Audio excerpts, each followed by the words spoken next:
Hey everyone, and welcome back to the channel. Today, we're diving deep into the show that's got everyone talking, Eshref Rüya. Specifically, we're breaking down episode 3, the one where everything changes.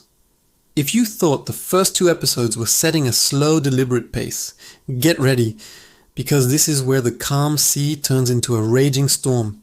It's the moment Eshref, our calculated and ever-in-control protagonist, makes the one mistake that will unravel his entire world.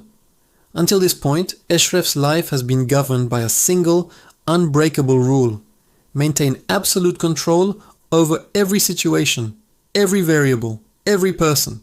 He's a master strategist, a puppeteer, pulling strings from the shadows. But in this episode, he shatters his own cardinal rule, and he does it for Rüya. What started as a calculated move, a pawn in his grand game, has now become something deeply personal. His interactions with Rüya are no longer just strategic coincidences. He starts to protect her, not because it serves his plan, but because he genuinely cares. His actions are driven by instinct, not intellect. From a character analysis perspective, this is a classic narrative trope, the fallacy of the power figure. It's that timeless story of a powerful, untouchable character who finally finds their Achilles heel. The moment the heart takes over, the meticulously crafted strategy begins to crumble. Eshref, the man who could predict every outcome, is now operating on emotion, and that makes him unpredictable, even to himself. His fortress of logic and control has been breached from the inside, and it's a fascinating and frankly terrifying thing to watch. He's no longer just playing the game, he's a player who has forgotten the rules. Now let's flip the coin and look at this from Rüya's perspective. For the first time, she sees a crack in Eshref's cold, impenetrable facade. She's no longer looking at a heartless businessman or a distant, calculating figure. Instead, she sees a man wounded by his past, a man carrying burdens she can't even begin to imagine. This vulnerability is what draws her closer emotionally. It humanizes him. But here's the tragic irony. The very thing that brings them closer is also what puts them both in immense danger. Her newfound connection to him makes her a liability in his world, and his emotional investment in her becomes his greatest weakness.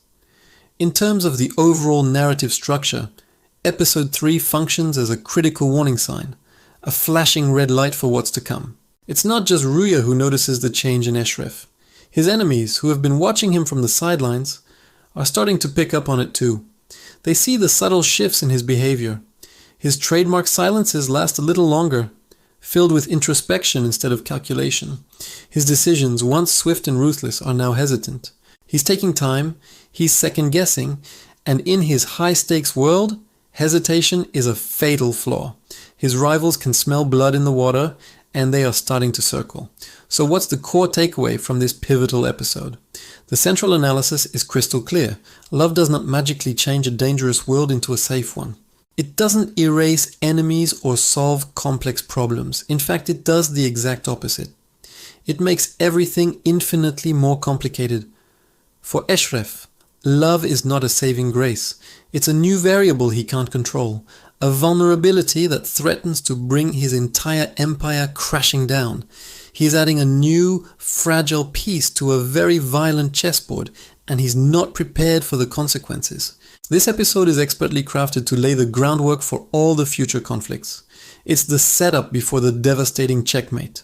From this moment forward, Eshref is no longer invulnerable. His armor has been pierced.